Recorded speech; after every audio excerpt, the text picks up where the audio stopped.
Hey y'all. So tonight is chapter 9, and then next week we have 3 more chapters to go, and then everybody can go see the movie. So I really should have waited until I had like some sort of promotional something, like Oprah should pay me to read this to people, but that didn't happen. Um, but if Oprah does want to like retroactively pay me to read this to people, I will be happy to do it again. Even better the second time because I will have practiced. Anyway, so with that, chapter 9, A Wrinkle in Time, chapter 9 is called It.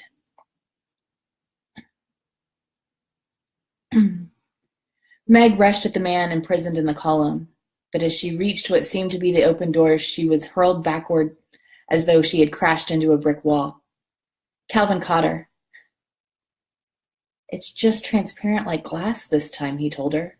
We can't go through it. Meg was so sick and dizzy from the impact that she could not answer. For a moment she was afraid that she would throw up or faint.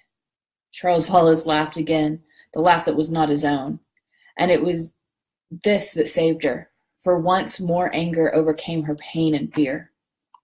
Charles Wallace, her own real dear Charles Wallace, never laughed at her when she hurt herself. Instead, his arms would go quickly around her neck, and he would press his soft cheek against hers in loving comfort. But the demon Charles Wallace snickered. She turned away from him and looked again at the man in the column. "Oh, Father," she whispered longingly, but the man in the column did not move to look at her. The horn-rimmed glasses, which always seemed so much a part of him, were gone, and the expression of his eyes was turned inward, as though he were deep in thought. He had grown a beard, and the silky brown was shot with gray. His hair, too, had not been cut. It wasn't just overlong hair of a man in the snapshot at Cape Canaveral. It was pushed back from his high forehead, and it fell softly almost to his shoulders, so that he looked like someone in another century or a shipwrecked sailor. But there was no question, despite the change in him, that he was her father. Her own beloved father. "My, he looks a mess, doesn't he?" Charles Wallace said, and snickered. Meg swung on him with a sick rage. "Charles, that's father. It's father." "So what?" Meg turned away from him and held her arms out to the man in the column. "He doesn't see us, Meg," Calvin said gently. Why? Why?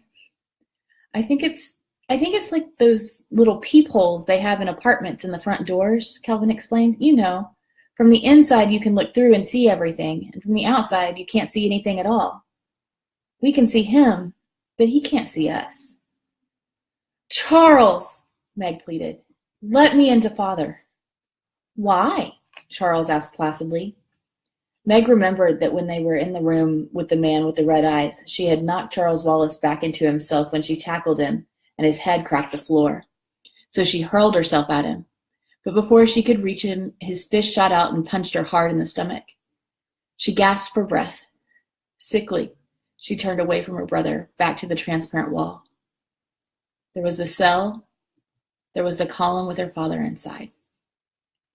Although she could see him, although she was almost close enough to touch him, her father seemed farther away than he had been when she had pointed him out to Calvin in the picture on the piano.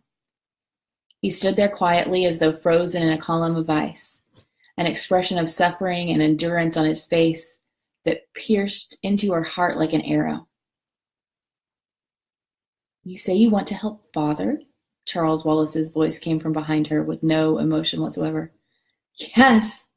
Don't you?" Meg demanded, swinging around and glaring at him. "But of course. That is why we are here." "Then what do we do?" Meg tried to keep the franticness out of her voice, trying to sound as drained of feeling as Charles, but nevertheless ending on a squeak. "You must do as I have done, and go into it," Charles said. "No." "I can see you really don't want to save father."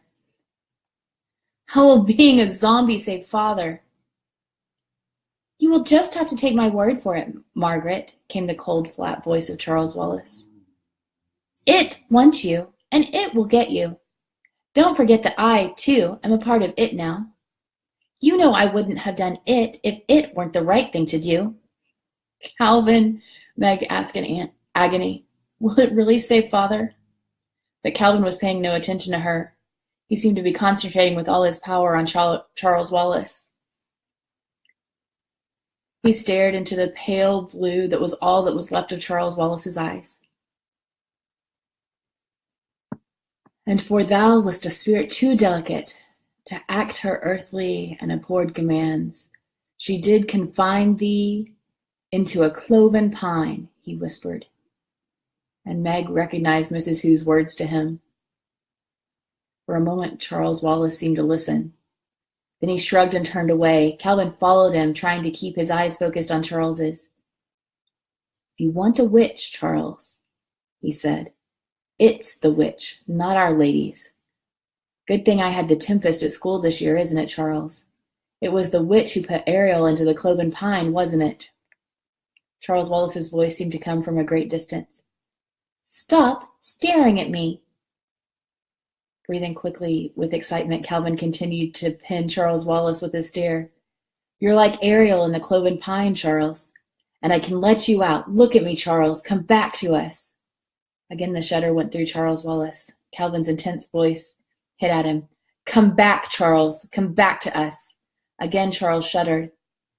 And then it was as though an invisible hand smacked against his chest and knocked him to the ground, and the stare with which Calvin had held him was broken. Charles sat there on the floor of the corridor, whimpering, not a small boy sound, but a fearful animal noise.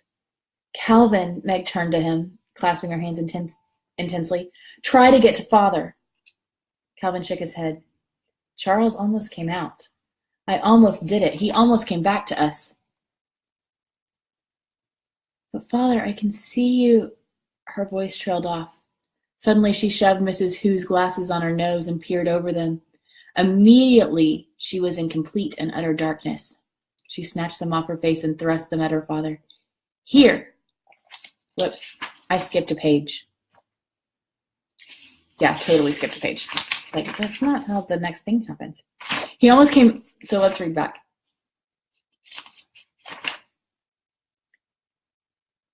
Calvin, Meg turned on him, clasping her hands intensely. Try to get to Father. Calvin shook her head. Charles almost came out. I almost did it. He almost came back to us. Try Father, Meg said again. How? Your cloven pine thing. Isn't Father imprisoned in a cloven pine even more than Charles? Look at him in that column there. Get him out, Calvin. Calvin spoke in an exhausted way. Meg, I don't know what to do.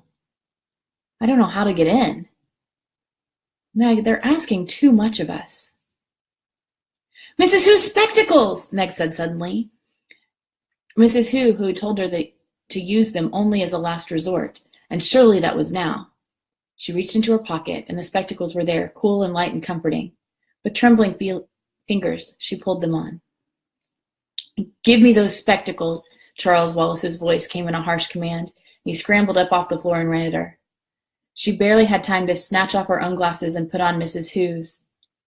And, as it was, one earpiece dropped down her cheek, and they barely stayed on her nose. As Charles Wallace lunged at her, she flung herself against the transparent door, and she was through it. She was in the cell with the imprisoning column that held her father. With trembling fingers, she straightened Mrs. Hugh's glasses and put her own in her pocket. Give them to me, came Charles Wallace's menacing voice. And he was in a cell with her, with Calvin on the outside, pounding frantically to get in. Meg kicked at Charles Wallace and ran at the column. She felt as though she were going through something dark and cold, but she was through. Father, she cried, and she was in his arms. This was the moment which she had been waiting, not only since Mrs. Witch whisked them off on one of her journeys, but during the long months and years before, when the letters had stopped coming, when people made remarks about Charles Wallace, when Mrs. Murray showed a rare flash of loneliness or grief. This was the moment that meant now and forever everything would be all right.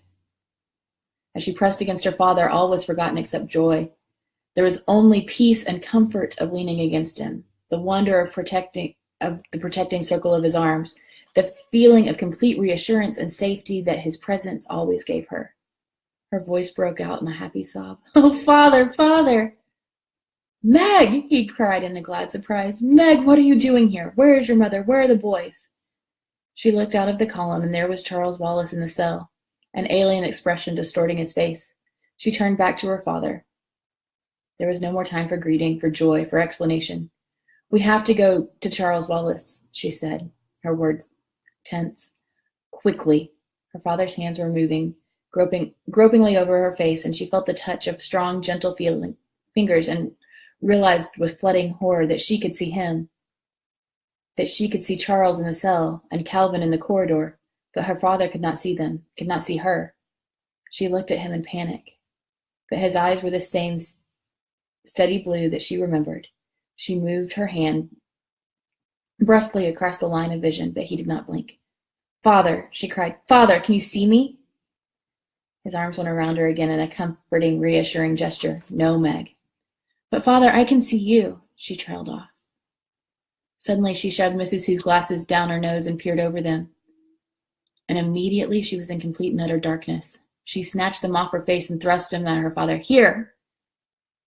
His fingers closed about the spectacles. "Darling, I'm afraid your glasses won't help."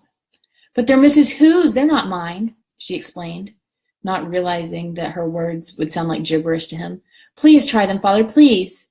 She waited for him a while. She waited while she felt him fumbling in the dark. "Can you see now?" she asked. "Can you see now, Father?" "Yes," he said, "yes. The wall is transparent now." "How extraordinary. I could almost see the atoms rearranging." His voice had its old familiar sound of excitement and discovery. It was the way he sounded sometimes when he came home from a laboratory after a good day and began to tell his wife about his work. Then he cried out, "Charles! Charles Wallace!" And then, "Meg, what's happened to him? What's wrong? That is Charles, isn't it?" "It has him, Father," she explained tersely. "He's gone to it. Father, we have to help him." For a long moment, Mr. Murray was silent. The silence was filled with words he was thinking and would not speak out loud to his daughter. Then he said, "Meg, I'm in prison here. I have been for—" "Father, these walls, you can go through them. I came through the column to get to you. It was Mrs. Hugh's glasses." Mr. Murray did not stop to ask who Mrs. Hu was. He slapped his hands against the translucent column. "It seems solid enough." "But I got in," Meg repeated. "I'm here.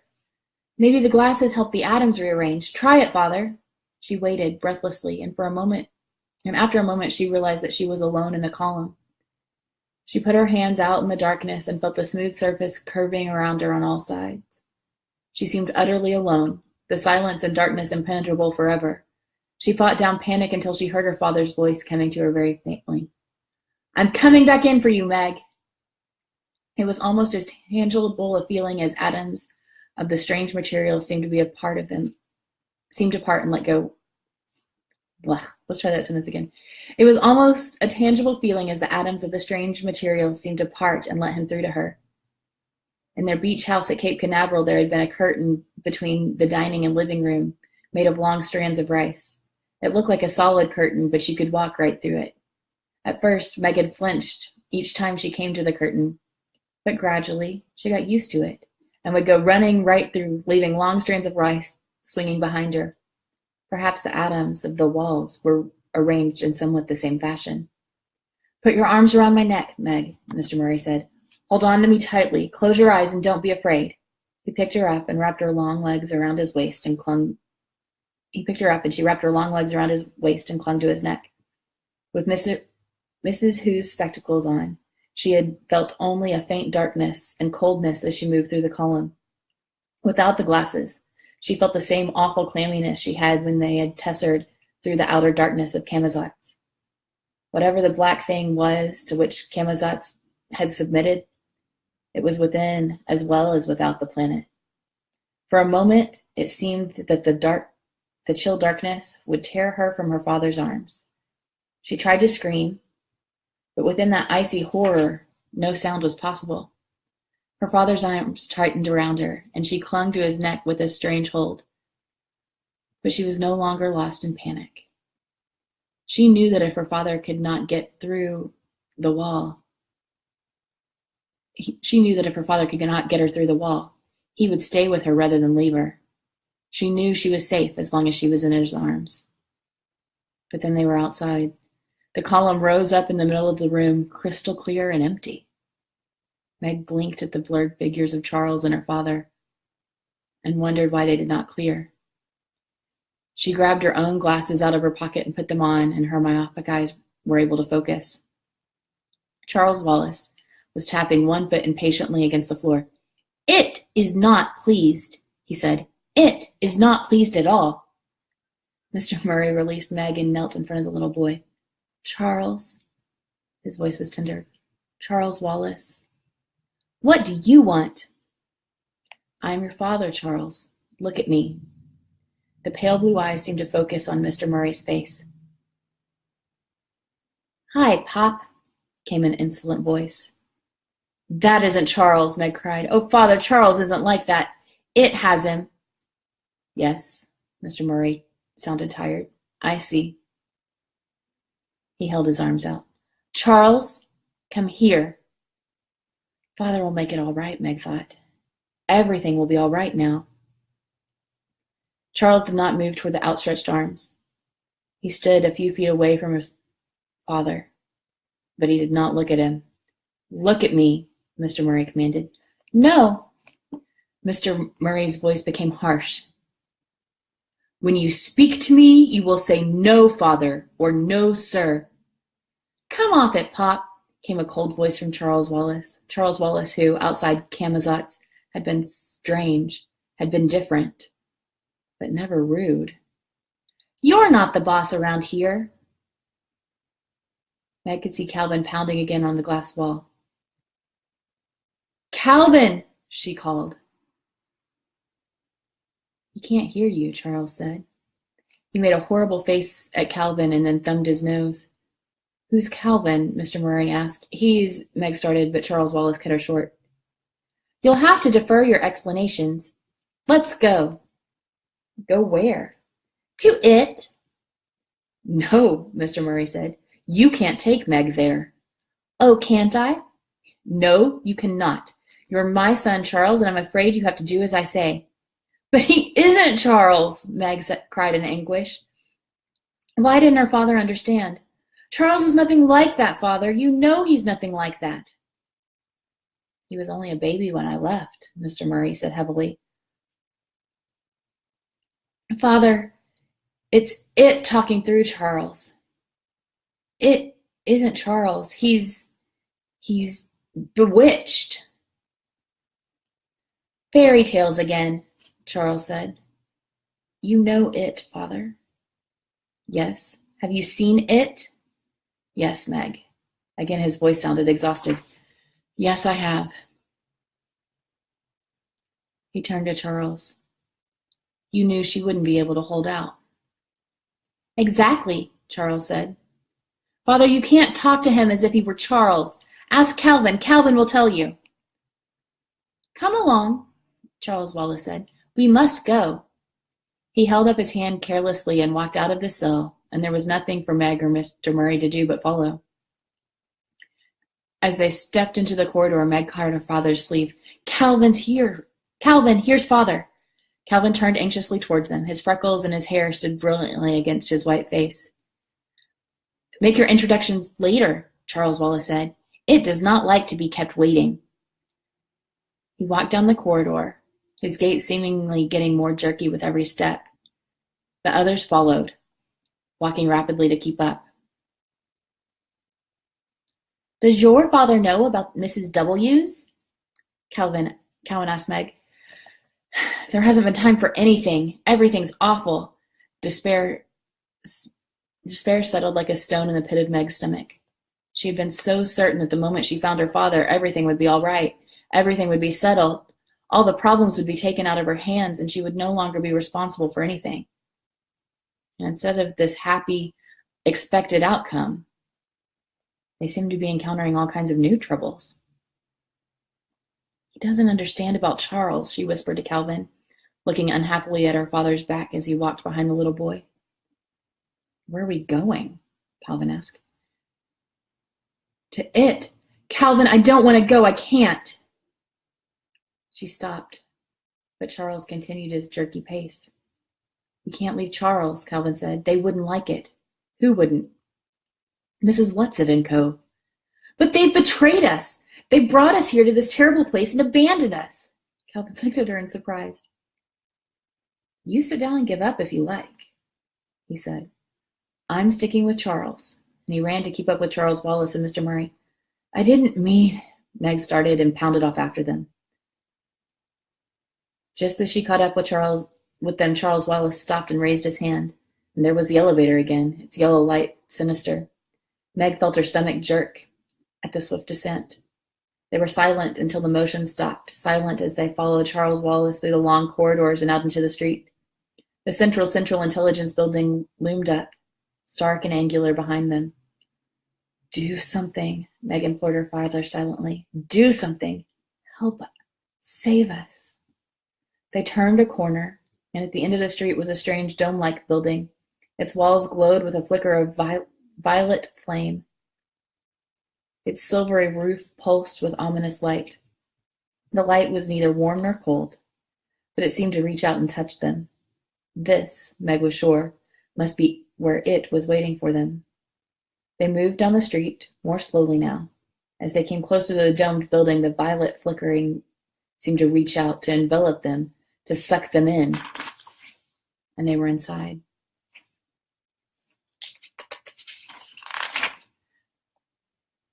Meg could feel a rhythmical pulsing. It was a pulsing not about her, but in her as well. As though the rhythm of her heart and lungs was no longer her own, but being worked by some outside force. The closest she had come to the feeling before was when she had been practicing artificial respiration with the Girl Scouts, and the leader, an immensely powerful woman, had been working on Meg, intoning, out goes the bad air, in comes the good, while her heavy hands pressed, released, pressed, released. Meg gasped, trying to breathe at her own normal rate, but the inexorable heat within and without continued. For a moment, she could neither move nor look around to see what was happening to the others. She simply had to stand there, trying to balance herself into the artificial rhythm of her heart and lungs. Her eyes seemed to swim in a sea of red. Then, things began to clear. She could breathe without gasping like a beached fish. She could look about the great circular domed building. It was completely empty except for the pulse, which seemed a tangible thing, and a round dais exactly in the center. On the dais lay what?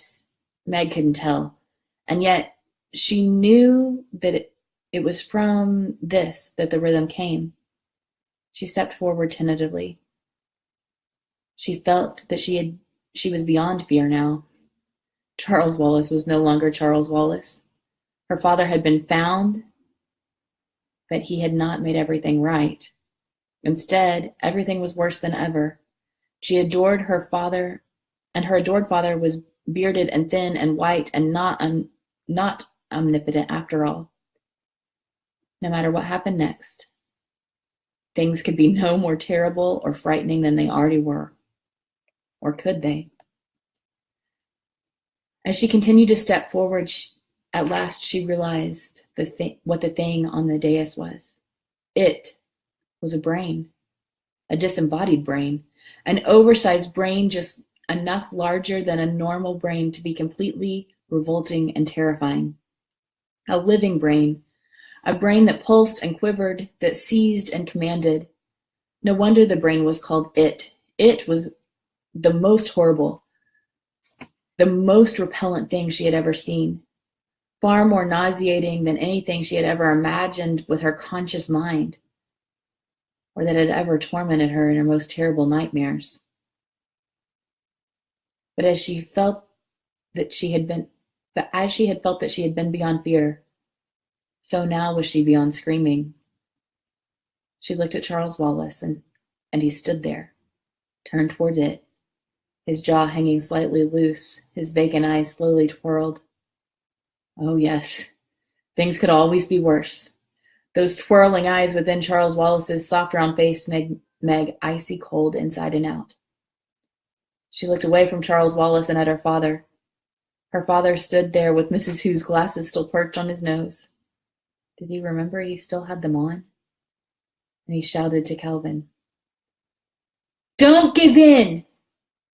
"I won't. Help Meg!" Calvin yelled back. It was absolutely silent within the dome, yet Meg realized that the only way to speak was to shout with all the power possible. For everywhere she looked, everywhere she turned was the rhythm, and as it continued to control the systole and the distole of her heart, the intake and outlet of her breath, the red miasma began to creep before her eyes again, and she was afraid that she was going to lose consciousness, and if she did that, she would be completely in the power of it. Mrs. Whatsit had said, "Meg, I give you your faults." What were her greatest faults? Anger, impatience, stubbornness. Yes, it was to her faults that she had turned to save her now. With an immense effort, she tried to breathe against the rhythm of it, but its power was too strong. Each time she managed to take a breath out of rhythm, an iron hand seemed to squeeze her heart and lungs. Then she remembered that when they had been standing before the man with the red eyes had been intoning the multiplication table at them. Charles Wallace had fought against the power by shouting out nursery rhymes, and Calvin the Gettysburg Address. "Georgie Porgy, pudding and pie," she yelled. "Kissed the girls and made them cry." That was no good. It was easy for nursery rhymes to fall into the rhythm of it. She didn't know the Gettysburg Address. How did the Declaration of Independence begin? She had memorized it only that winter, not because she was required to at school, but simply because she liked it. "We hold these truths to be self-evident," she shouted, "that all men are created equal, that they are endowed by their Creator with certain inalienable rights, that among these are life, liberty, and the pursuit of happiness." As she cried out the words, she felt the mind moving in on her, felt it seizing, squeezing her brain. Then she realized that Charles Wallace was speaking, or being spoken through by it. But that's exactly what we have on Camazotz. Complete equality. Everybody exactly alike. For a moment, her brain reeled in confusion. Then came a moment of blazing truth. "No!" she cried triumphantly. "Like and equal are not the same at all." "Good girl, Meg," her father shouted at her. But Charles Wallace continued as though there had been no interruptions. "In Camazotz, all are equal. In Camazotz, everybody is the same as everybody else." But he gave her no argument, provided no answer, and she held on to her moment of revelation. Like and equal are two entirely different things. For the moment, she had escaped the power of it. But how? She knew that her own puny little brain was no match for this great, bodiless, pulsing, writhing mass on the round dais. She shuddered, and she looked at it. In the lab at school, there was a human brain preserved in formaldehyde, and the seniors preparing for college had to take it out and look at it and study it. Meg had felt that when the day came that she would never be able to endure it. But now she thought, if only she had a dissecting knife, she would slash through it, cutting ruthlessly through cerebrum, through cerebellum. Words spoke within her, directly this time, not through Charles. "Don't you realize that if you destroy me, you also destroy your little brother?" If that great brain were cut, were crushed, would every mind under its control on Camazotz die too? Charles Wallace and the man with the red eyes and the man who ran the #1 spelling machine in the 2nd grade level, and all the children playing ball and skipping rope, and all the mothers and all the men and women going in and out of buildings? Was their life completely dependent on it? Were they beyond all possibility of salvation? She felt the brain reaching at her again as she let her stubborn controls slip. Red fog glazed her eyes. Faintly, she heard her father's voice, though she knew he was shouting at the top of his lungs. "The periodic table of elements, Meg, say it!" A picture flashed in her mind of winter evenings spent sitting before an open fire and studying with her father. "Hydrogen, helium," she started obediently. "Keep them in their proper atomic order. What's next?" She knew it. Yes, lithium, beryllium, boron, carbon, nitrogen, oxygen, fluorine. She shouted the words at her father and turned away from it. Neon, sodium, magnesium, aluminum, silicon, phosphorus. "Too rhythmical," she shouted. "What's the square root of 5? For a moment, she was able to concentrate. Rack your brain yourself, Meg. Don't let it rack them. "The square root of 5 is 2.236, she cried triumphantly, "because 2.236 times 2.236 equals 5. "What's the square root of 7? "The square root of 7, she broke off. She wasn't holding out. It was getting at her, and she couldn't concentrate, not even on math, and soon, too, she would be absorbed in it. She would be in it. "Tesser, sir," she heard Calvin's voice through the red darkness. "Tesser!" She felt her father grab her wrist. There was a terrible jerk that seemed to break every bone in her body. Then, the dark nothing of Tessering. If Tessering with Mrs. Whatsit, Mrs. Who, and Mrs.